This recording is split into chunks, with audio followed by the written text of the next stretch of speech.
very quick video doing its annual oil change on my Nissan 350z. I did the valve covers because they was leaking recently. I was blown away by the amount of engine oil that was still in and around the heads, around the cams and whatnot, and the followers.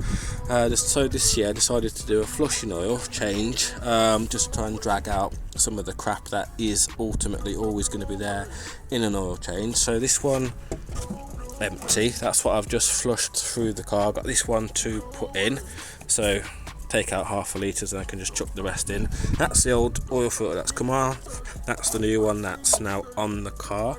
But I'll show you very quickly. So new oil filter on, sump plug all tightened up with new washer, but this is the oil that's come out after doing the flush, and it's believe it or not, it's cleaner than what come out after 12 months. But to think this was gonna look after the engine for the next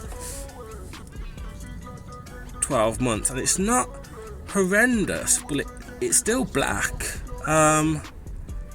So yeah, very happy I did it.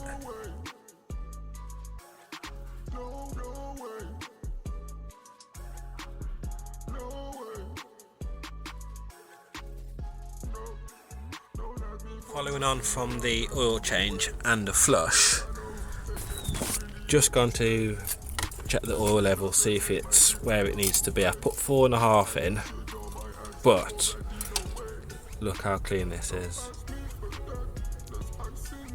I've had this car over 7 years. I've never seen the oil this clean. So yeah, absolutely worth doing. I'll check the dipstick again tomorrow, because these cars you just need to let them settle, then you have to sort of keep topping it up. So yeah, if it'll focus, well worth doing.